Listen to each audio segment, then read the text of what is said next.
too. Hi everyone, it's Dawn White with PennLive here. Hope everyone's having a great day at the Capitol Media Center in Harrisburg. And we have some human and furry friends here. Press conference is getting ready to start. So first off, Senator Guy Reschenthaler, how are you? I'm doing really well. I'm really excited about this bill.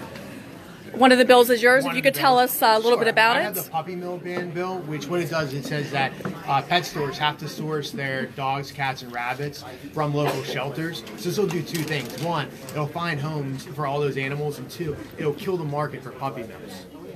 What kind of issues are you seeing this cause for dogs in Pennsylvania? I know Pennsylvania had 12 on the Humane Society of the United States top 10 horrible 100 puppy mill list. Right. Well, unfortunately, there's a lot of people engaged in puppy mill activities in Pennsylvania. So we want to kill that market here in Pennsylvania to really put a dent in the, frankly, the horrific trade in puppy mills. And who is this that you have?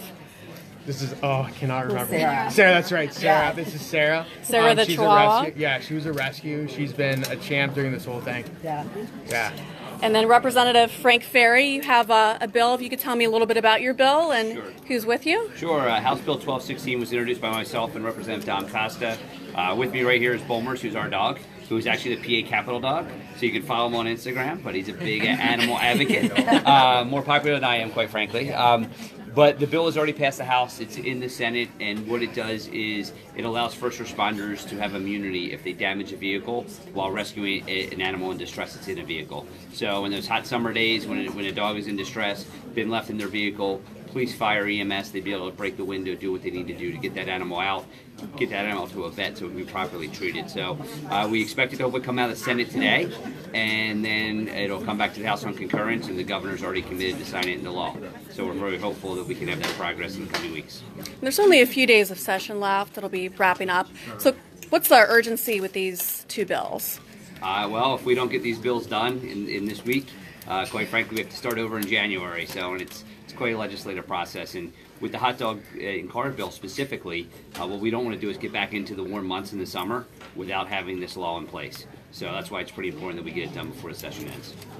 Okay. And then Kristen Tulo, you're the Pennsylvania Director of the Humane Society of the United States.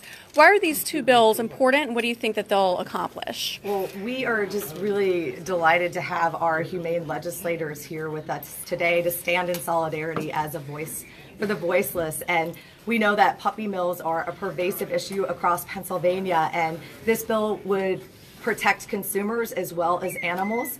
And we also have our hot car bill, as Representative Frank Ferry and Don Costa mentioned, that this is important to pass now because we don't want to get into those warm months, and we want our officers, our law enforcement professionals across the state to have the ability to enter a vehicle if they need to without fear of civil liability, frivolous lawsuits. Anthony Galarano says, great idea. Yeah. And we have a veterinarian here. Hello. So, as a veterinarian, what are you doing today at the press conference? So my name is Mark the Vet. I live in England, and I'm come over here because we've just passed legislation in the UK called Lucy's Law, which is to ban third-party sales of puppies, so pet stores and anywhere that sells without the mum. So 7 weeks ago we passed it. It comes into legislation in a few months.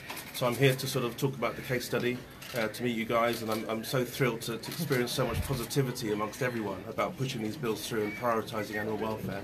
Veterinary-wise, the problems you see are viruses, bacterial problems, behavioural problems, really problems because of poor hygiene and massive inbreeding. So really we've got to shine a light on these puppy mills, we've got to get puppies out of pet stores, promote rescue pet adoption, and I'm just proud to be here with you guys and hoping to make some progress for change.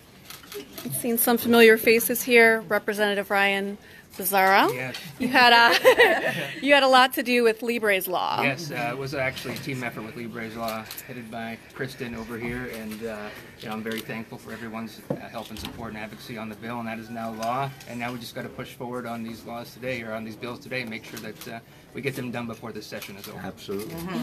And for people who are watching this and are animal lovers, what would you encourage them to do? I encourage everyone that is watching to reach out to their House and Senate member and make sure that these bills pass, urge their members to absolutely vote in favor of them. Thank you. Yep. Okay, well, the press conference is getting ready to start down there. And article with this will be on PennLive and the Patriot News in a couple hours. Have a good day, everyone.